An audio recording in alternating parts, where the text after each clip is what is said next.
And welcome back to the receive side of the Academy CB501. This is where we're going to be using test bench 2 instead of the normal test bench 3.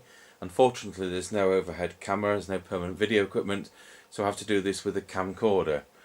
You'll see on the extreme right there's a sweep generator, there's a small frequency counter and signal generator. Next to that we've got a digital power supply, a quartz lock test set, a Farnell signal generator, Gold Star oscilloscope, and above that we've got a spectrum analyzer. So we'll just zoom onto the product. You won't be able to see as well as you normally can on these videos because I've not got multiple cameras. I don't have the ability to mix several camcorders, and that's why we normally use test bench 3, where there's fixed video equipment through a Panasonic video mixer. So what we've had to do is we've got the sweep generator, which is this wire here, is going to resistor 82 and to earth. I'm using a can from one of the cores, one of the coils, to pick up the earth. Then we've got the oscilloscope connected to the base of transistor 3, which is just down there, and again it's earth to one of the screening cans. That's because it's a floating chassis, so we can't put the earth to chassis. Now what we've got now is the sweep generator, and that's set for 455 kilohertz. I'm just make sure that's spot on. It's been on half an hour, but it's still drifting a bit. That's 455. Now we're going to switch that to sweep, and that's at a 1 millisecond sweep with a 10% bandwidth. So there we go.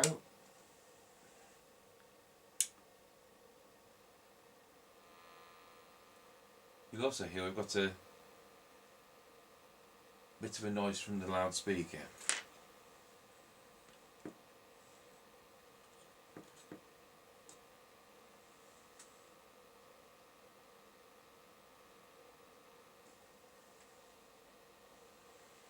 Right, we've now got the trace on the oscilloscope. What I now have to do is to just transformer 4, which is just there, which has got a pink core, and transformer 5, which has got a blue core. And what we're looking for is the maximum output plus the best S symmetry on the oscilloscope screen.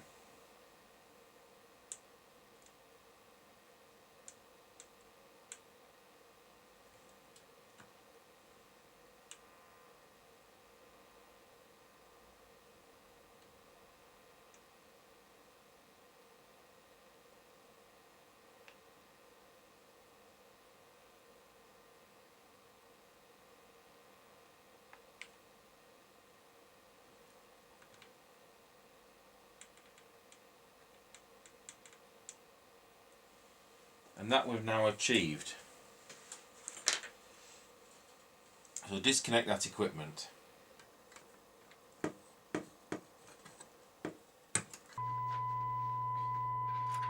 Right, at that point we'll go back to the normal bench,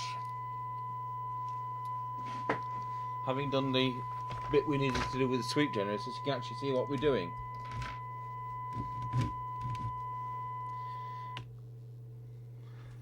That is until the crocodile clip came off the instrument's loudspeaker. Right, that's one of the problems with not having sockets on, is transformer 4 and transformer 5. Resistor 82, I'll tell you what, we'll just zoom in.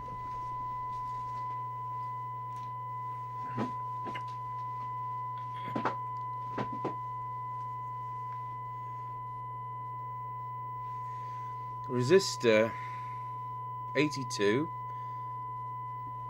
is that one just there, and transistor 3 is that one there, and the base is at the left hand corner. It's marked on the board anyway, so that was where we were connecting the sweep generator, and that was where we were connecting the oscilloscope on the other bench. So now we're back to the more normal adjustments. Obviously it's receiving, it's a working set anyway, which we've previously repaired. It's one of our stock ones because I wanted to show you all the sets there ever were. I know they all use the same chassis, but there you go. There can be a tolerance from one to another. So having done that, we're just going to the normal adjustments, and it's L1 is the first one. And L1, just move the set down, is that one there. So at the moment we've got 3 microvolts on the signal generator. We'll drop that to 1 microvolt.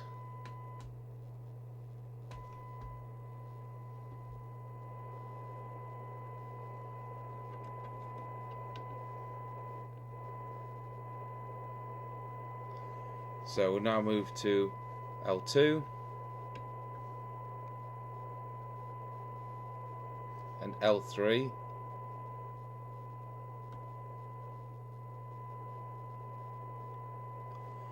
which is those. Transformer 1, let's go for the other tool.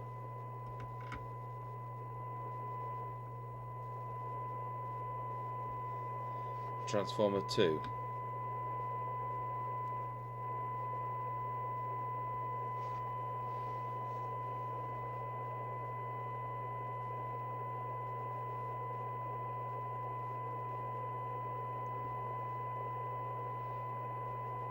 There's no mention in the service manual of Transformer 3, so let's just see what happens.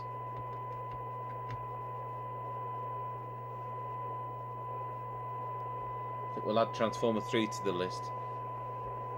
So we will not touch Transformer 4 and Transformer 5, which were those down there set with the sweep generator. Otherwise the detector will be miles out. So let's now see what sensitivity we've got. It's just under 0.3 of a microvolt. And of course these can be too sensitive for their own good, because we all know they're bleed over boxes. But if you're in a rural location using a mobile, they're going to work fine. And they've stood the test of time, haven't they? Because they're 35 years old now. So what about some of the other adjustments? Well, we're going to need to set the S meter, and I'm going to need to have to look up that adjustment. Right, so we'll set the radio, we'll set the signal generator now to 100 microvolts, so it's an S9 signal, and turn the volume down. And set the meter for S9, which is there.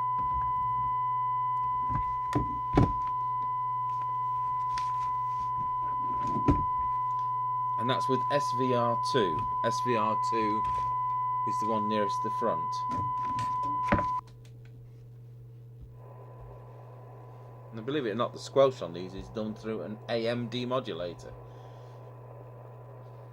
So switching the signal generator off, advance the squelch, switch the generator back on.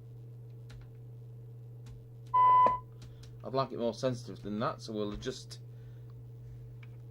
SVR1.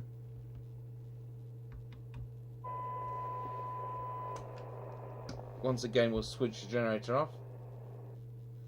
Squelch threshold, generator on.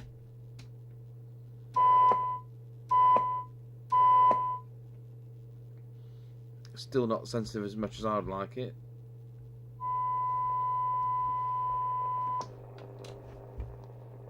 Off. Set squelch. It's coming in at 3 microvolts now, that's better. Now we'll advance it to full and see when that comes in. 30 microvolts. We might still be able to do better.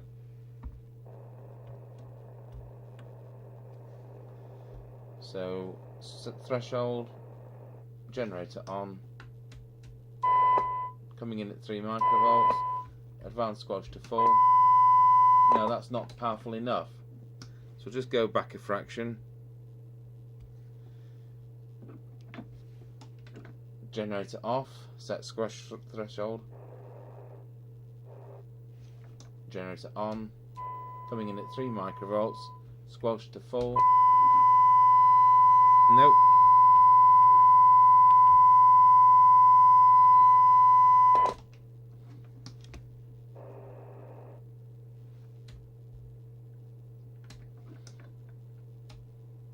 Three microvolts, squelch to full.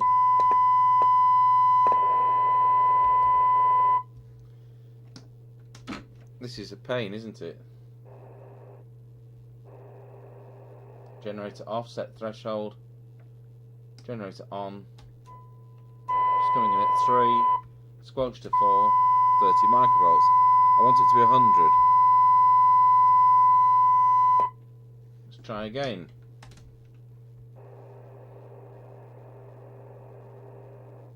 Threshold. Generator on. Coming in at 3 microvolts. Squelch to full.